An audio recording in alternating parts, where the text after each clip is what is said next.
Assalamualaikum warahmatullahi wabarakatuh. Selamat datang di Arimbi Channel ya teman-teman. Kalau di video sebelumnya aku pernah kupas tuntas tentang GADE BPKB di Pegadaian dan juga di leasing. Video kali ini aku juga bakalan kupas tuntas tentang kredit kendaraan di bank ataupun di leasing. Sebenarnya mana sih di antara kedua lembaga ini yang kasih kita kemudahan yang paling rekomen untuk kita gunakan? Simak terus.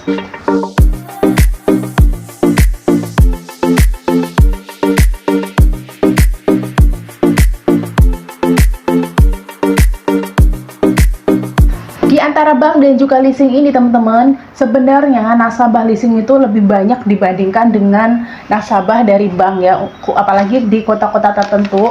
Karena memang kalau untuk yang judulnya kredit motor, pasti yang tercetus di pikiran kita pertama kali adalah leasing. Sebenarnya kenapa sih? Kita bakal cari tahu bareng-bareng di sini. Pada dasarnya teman-teman, untuk mengajukan kredit kendaraan bermotor ataupun kredit mobil, ada 3 hal yang harus kita perhatikan dan 3 hal ini juga menjadi acuan untuk kita mengajukan kredit. Adapun 3 hal itu antara lain adalah syaratnya yang pasti harus kita perhatikan, kedua besar kecilnya DP, dan yang ketiga adalah besar kecilnya bunga ataupun denda dari masing-masing lembaga. Dan ketiga hal itulah yang kali ini bakalan kita ulik bareng-bareng, bakalan kita cari tahu bareng-bareng. So teman-teman, jangan di skip video ini biar kita sama-sama tahu apa sih sebenarnya yang membedakan, mana sih sebenarnya lebih menguntungkan buat kita. Karena 3 hal ini haruslah benar-benar kita pahami sebelum kita mengajukan kredit kendaraan motor ataupun mobil. Dan langsung aja teman-teman kita masuk ke persyaratan, dimulai dari bank dulu ya. Adapun persyaratan untuk bisa mengajukan kredit di bank adalah kita harus menyiapkan beberapa dokumen, diantaranya adalah yang pertama fotokopi KTP, fotokopi KK, terus kemudian fotokopi pasangan kita ya teman-teman, khususnya untuk udah menikah. Kita juga harus menyertakan cover rekening atau cover dari buku tabungan yang kita miliki. Kemudian kita juga harus menyertakan mutasi rekening selama 3 bulan berturut-turut, slip gaji ataupun surat keterangan penghasilan ya teman-teman. Dan dokumen terakhirnya adalah kita juga harus menyertakan fotokopi rekening listrik ataupun fotokopi dari sertifikat rumah.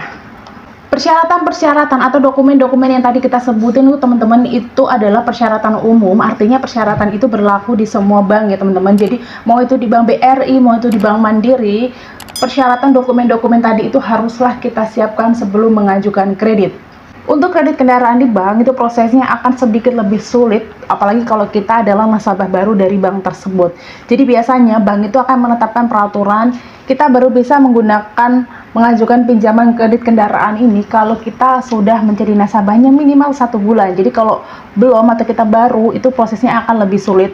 Itulah kenapa di bagian dokumen tadi pihak bank juga meminta kita untuk menyertakan fotokopi sertifikat rumah. Sedangkan untuk finance atau leasing teman-teman, untuk mengajukan kredit, kita harus menyiapkan beberapa dokumen, antara lain adalah fotokopi KTP, fotokopi KK, memiliki penghasilan tetap, memiliki pekerjaan tetap, dan yang terakhir adalah riwayat kredit yang baik, yang biasanya itu akan dilihat dari slik OJK.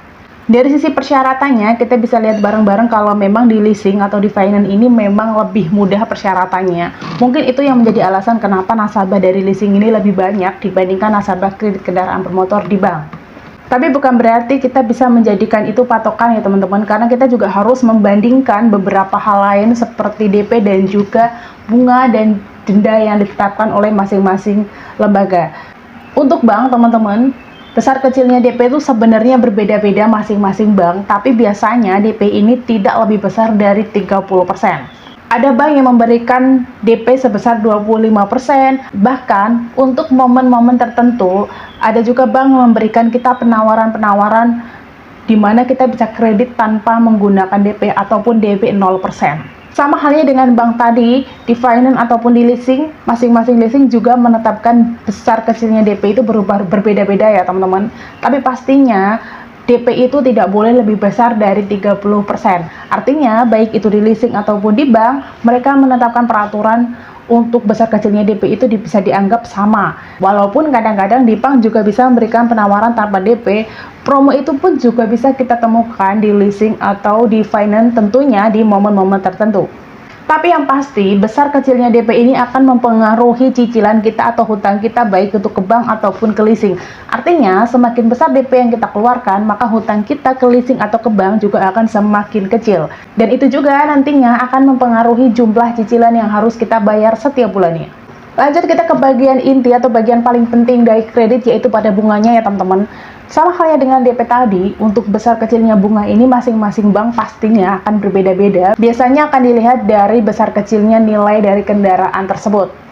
Ada beberapa bank yang bunganya itu dihitung per tahun, ada juga beberapa bank yang menghitung bunganya setiap bulan atau dihitung bunga itu per bulan. Kita ambil contoh, misalkan Bank BCA ya teman-teman. Bank BCA ini memberikan kita bunga sebesar 2,66% per tahun. Berbanding terbalik dengan Bank BRI yang memberikan kita bunga sebesar 4,75% setiap bulan. Berbeda lagi dengan Bank Mandiri yang menetapkan suku bunga dari 1,5% sampai dengan 4%. Artinya, besar kecilnya bunga ini nantinya juga akan berubah sewaktu-waktu dan itu tergantung dari kebijakan masing-masing bank. Sama halnya dengan bank tadi, leasing juga memberikan suku bunga yang berbeda-beda untuk masing-masing leasing. Ada beberapa leasing yang menetapkan bunga sebesar 14,1% per bulan, bahkan ada juga leasing yang memberikan bunga mulai dari 3,32% per bulan sampai dengan 11,6% per bulan. Artinya, suku bunga ini juga akan berbeda dan biasanya akan dilihat dari jenis kendaraannya ya teman-teman.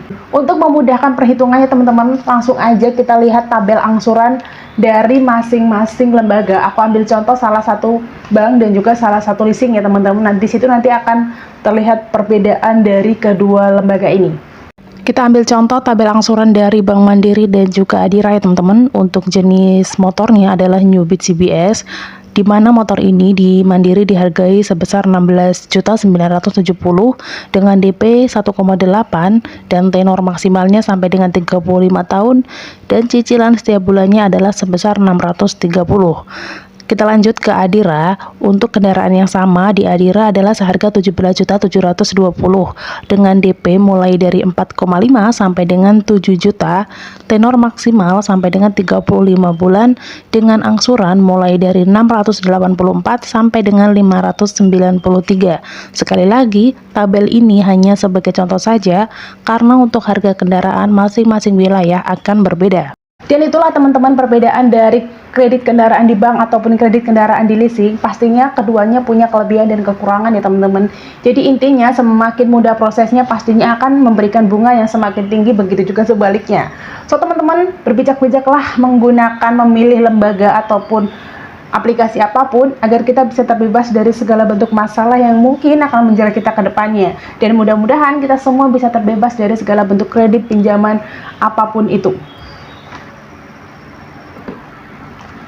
So, sampai di sini aja video aku kali ini. Semoga video singkat tadi bermanfaat buat kalian dan sampai ketemu lagi di video aku selanjutnya. Bye-bye.